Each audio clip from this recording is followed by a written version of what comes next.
Je vais lire dans l'évangile de Luc, donc,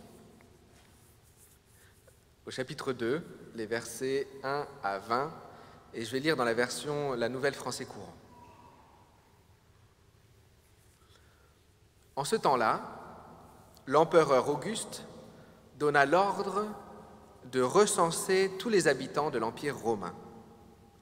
Ce recensement, le premier, eut lieu alors que Quirinius était gouverneur de la province de Syrie. Et tout le monde allait se faire enregistrer, chacun dans sa ville d'origine. Joseph, lui aussi, partit de Nazareth, une ville de Galilée, pour se rendre en Judée, à Bethléem, là où était né le roi David. En effet, était lui-même un descendant de David. Il alla s'y faire enregistrer avec Marie, sa fiancée, qui était enceinte. Pendant qu'ils étaient à Bethléem, le jour de la naissance arriva. Elle mit au monde un fils, son premier-né. Elle l'enveloppa de lange et le coucha dans une mangeoire, parce qu'il n'y avait pas de place pour eux dans la salle destinée aux voyageurs. Dans cette même région, il y avait des bergers qui passaient la nuit dans les champs pour garder leurs troupeaux. Un ange du Seigneur leur apparut, et la gloire du Seigneur les entoura de lumière. Ils eurent alors très peur. Mais l'ange leur dit : « N'ayez pas peur, car je vous annonce une bonne nouvelle qui réjouira beaucoup de monde. Cette nuit, dans la ville de David, est né pour vous un sauveur. C'est le Christ, le Seigneur. Et voici le signe qui vous le fera reconnaître. Vous trouverez un nouveau-né enveloppé de lange et couché dans une mangeoire. » Tout à coup, il y eut avec l'ange une troupe très nombreuse d'anges du ciel, qui louaient Dieu en disant « Gloire à Dieu dans les cieux très hauts et paix sur la terre pour ceux qui l'aiment. » Lorsque les anges les eurent quittés pour retourner au ciel, les bergers se dirent les uns aux autres : « Allons donc jusqu'à Bethléem. Il faut que nous voyions ce qui est arrivé, ce que le Seigneur nous a fait connaître. » Ils se dépêchèrent d'y aller et trouvèrent Marie et Joseph et le nouveau-né, couchés dans la mangeoire. Quand ils le virent, ils racontèrent ce que l'ange leur avait dit au sujet de ce petit enfant. Toutes les personnes qui entendirent les bergers furent étonnées de ce qu'ils disaient. Quant à Marie, elle gardait tout cela dans sa mémoire et elle y réfléchissait profondément. Puis les bergers prirent le chemin du retour. Ils chantaient la gloire de Dieu et le louaient pour tout ce qu'ils avaient entendu et vu, car tout s'était passé comme l'ange l'avait annoncé. Amen. Je propose de nous concentrer aujourd'hui sur 3 éléments de ce récit qui sont très frappants et qui nous aident et qui sont centraux et qui nous aident à comprendre l'effet réel de Noël dans nos vies aujourd'hui. Ces 3 éléments, c'est la mangeoire, les langes et puis les bergers. Est-ce que vous avez déjà été dans la situation où vous deviez trouver quelqu'un que vous n'aviez jamais vu? En général, ça se passe dans une gare ou dans un aéroport. Vous allez chercher quelqu'un, vous ne le connaissez pas, vous ne savez pas à quoi il ressemble. Alors quelqu'un vous a donné une description super précise qui peut correspondre à n'importe qui. Voilà, tu le reconnaîtras, il est grand, il est brun, il a des lunettes, il a un manteau marron. C'est sûr que tu vas le reconnaître. Et on est là et on a l'impression que tout le monde, c'est cette personne qu'on cherche. Et on n'a aucune aide pour le retrouver. Les bergers ont pour mission de trouver un sauveur, le Seigneur. Il n'est pas à l'aéroport, mais il vient d'arriver, et son arrivée est la bonne nouvelle qui réjouira tout le peuple. Et pour le reconnaître, c'est simple d'après les anges, vous trouverez un nouveau-né enveloppé dans des langes et couché dans une mangeoire. Ça, c'est plus précis déjà. Hein? les rois, les héros qui dorment avec les animaux et qui portent des couches, il n'y en a pas 1000, il y en a un. Facile à trouver. Au premier indice donc, Jésus est couché dans une mangeoire. C'est-à-dire que malgré tout, il a trouvé un berceau. Ou presque un berceau. Ça a beau être le bazar à Bethléem, il a été accueilli. Ou presque accueilli. Voilà. Et nous, c'est le bazar autour de nous, mais on accueille Dieu quand même, n'est-ce pas? Enfin, presque. Presque. La mangeoire, pour moi, c'est le signe que Jésus, au moment où il s'invite dans le monde, dans le bazar de Bethléem, en plein recensement, eh bien, il est presque accueilli. Presque accueilli. Accueilli, mais pas vraiment. On lui a trouvé une place, mais bon, voilà, c'est un peu le système D, quoi. C'est loin d'être l'idéal. Il doit se contenter de pas grand-chose. L'auberge était évidemment submergée à cause du recensement de tous les voyageurs. L'aubergiste, certainement épuisé au bout de sa vie, mais il a quand même réussi à trouver une solution pour cette petite famille en galère. Il leur a offert un bout de toit, au moins ils ne sont pas dehors. Il leur a offert un toit, mais bon, il ne les a pas vraiment accueillis non plus. Il devait savoir que Marie était déjà en train d'accoucher, l'aubergiste. Marie savait que le travail avait commencé, que la naissance était pour bientôt. Elle sentait les douleurs des contractions. Impossible de ne pas les sentir.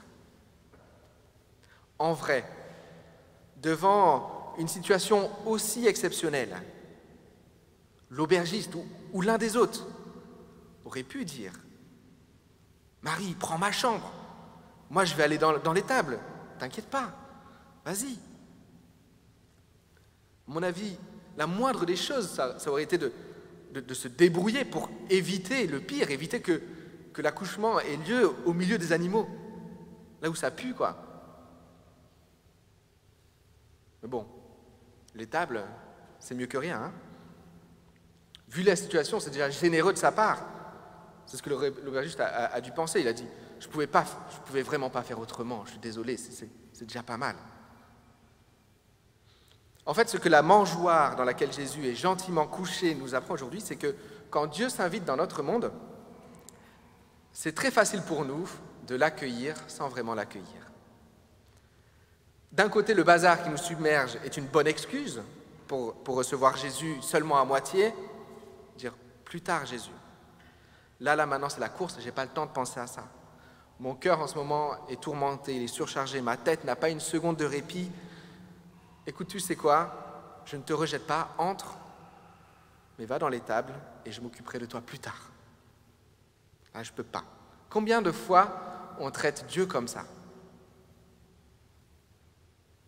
Et je crois que le monde en général, nos voisins à Paris, ne rejettent pas Dieu en bloc, malgré des discours et des attitudes parfois extrêmes contre lui.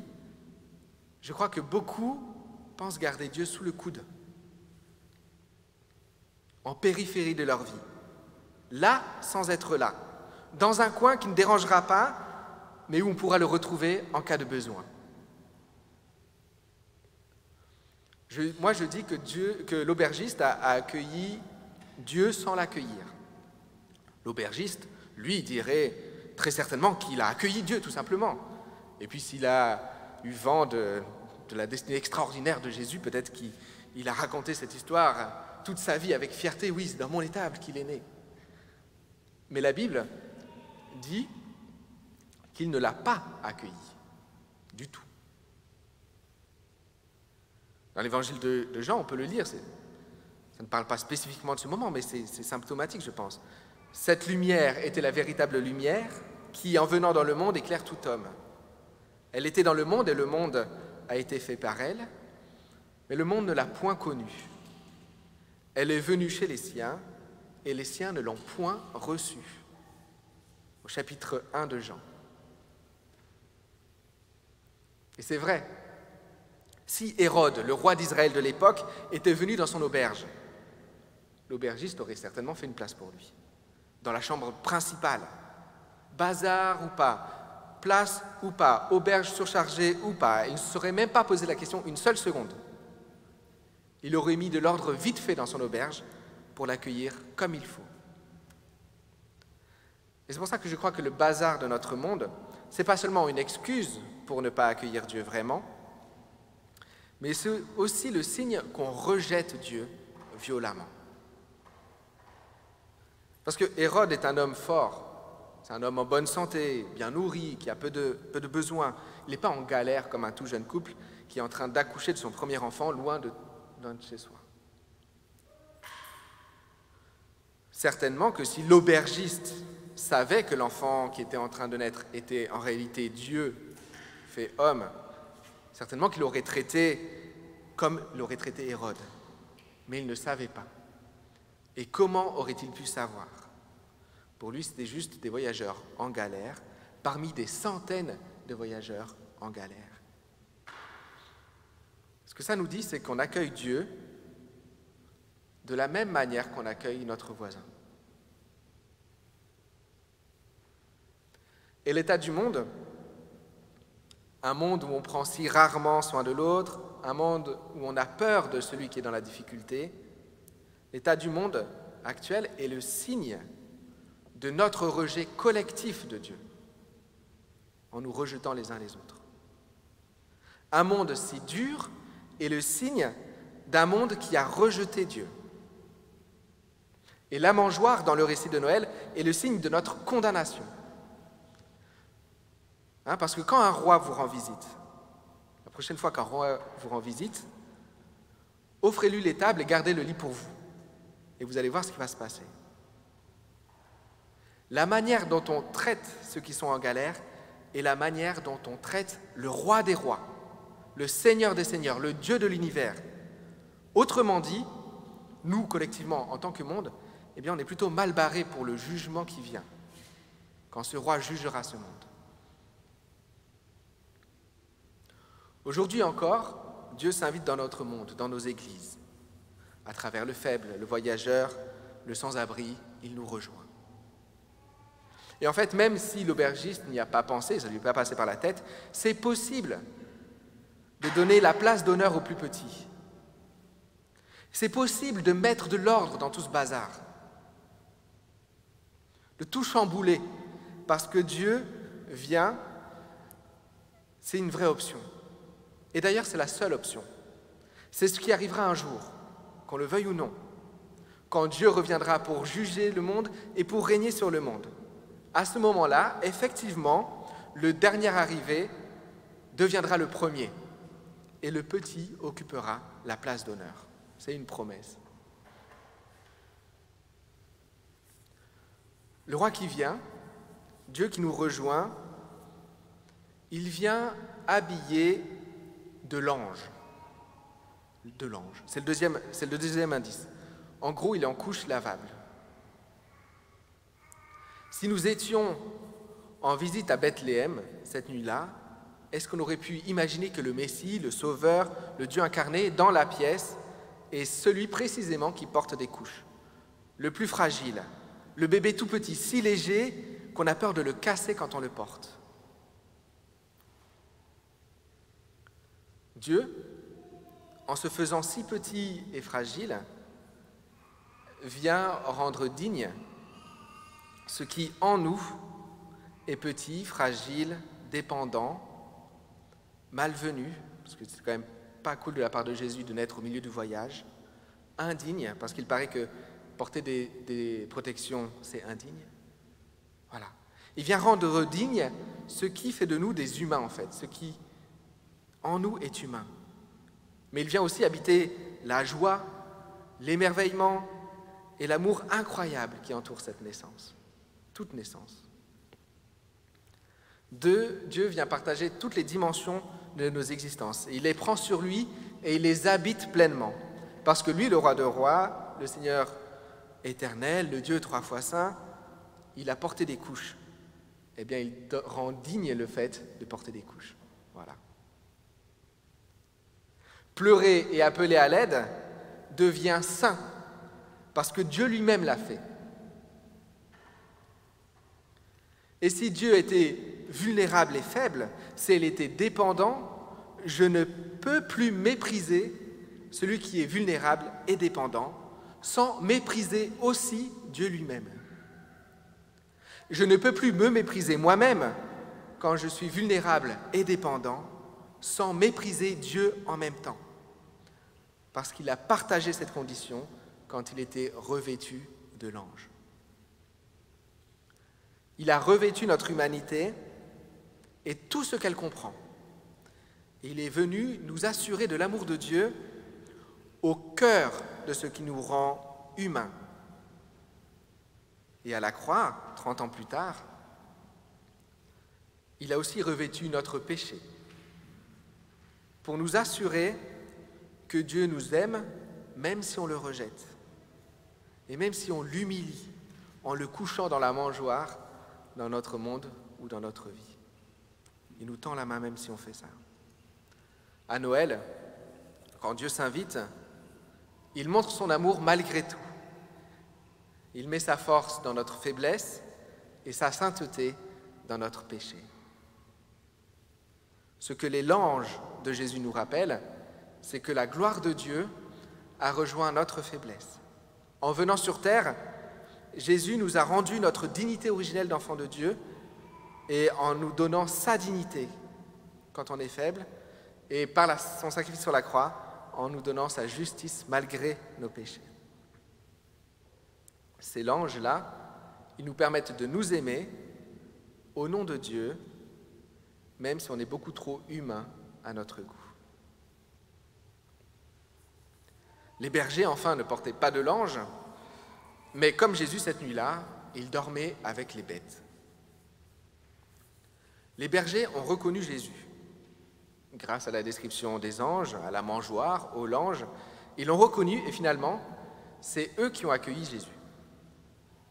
Et comme eux, on peut aujourd'hui même, bien après sa naissance à Bethléem, accueillir la bonne nouvelle de la naissance et de la venue de Dieu et nous réjouir, tout simplement.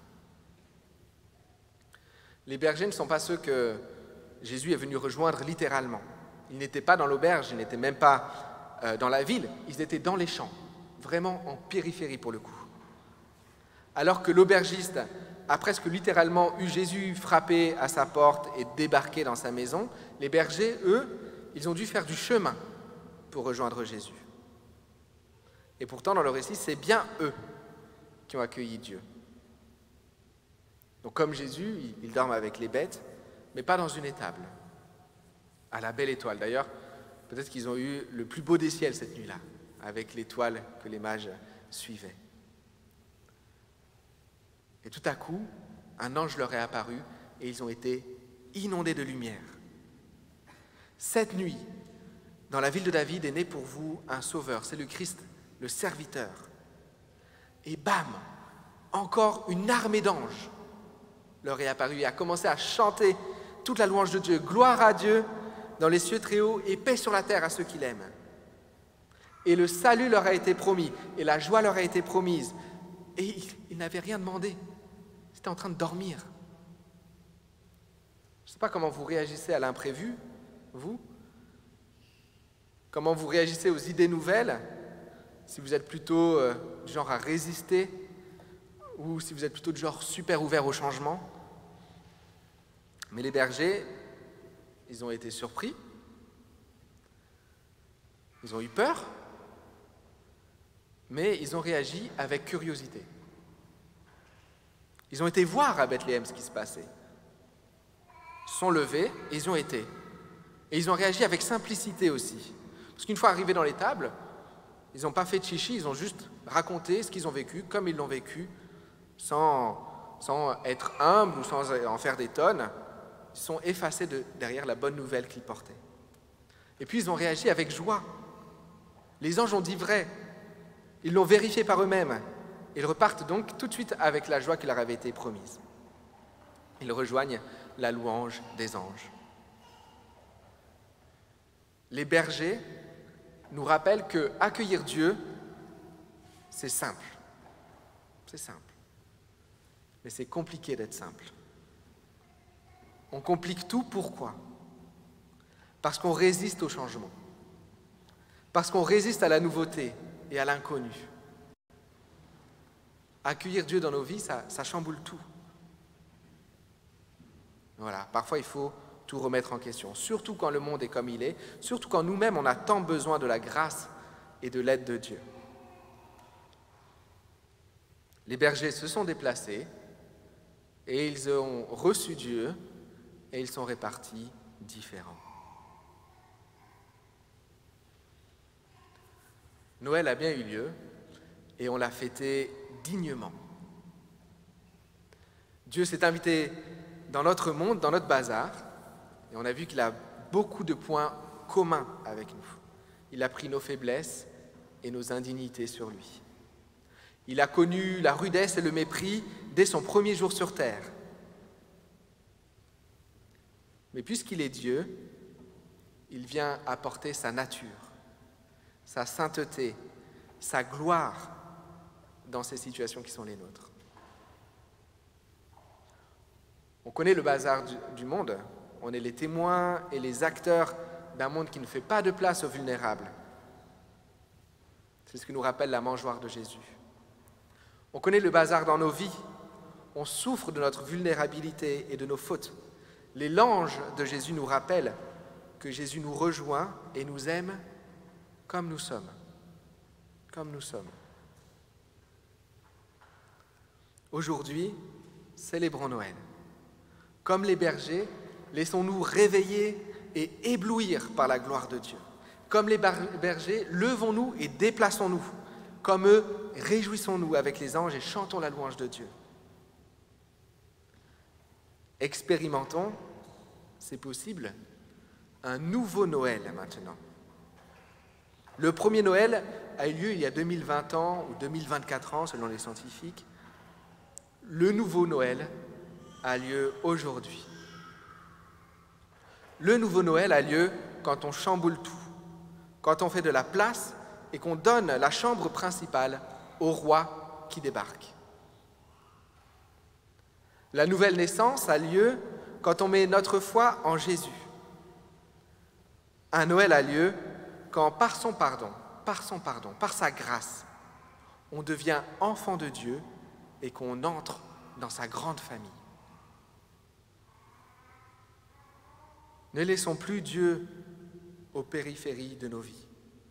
Le garder sous le coude, c'est le rejeter. Mettons-le au cœur du bazar de nos vies. Mettons-le au cœur du bazar de ce monde. Il nous donnera une vie nouvelle, marquée par le salut et par la joie.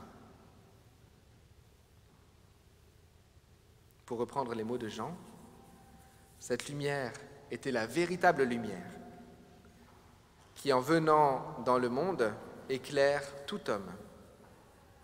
Elle était dans le monde, et le monde a été fait par elle, et le monde ne l'a point connue.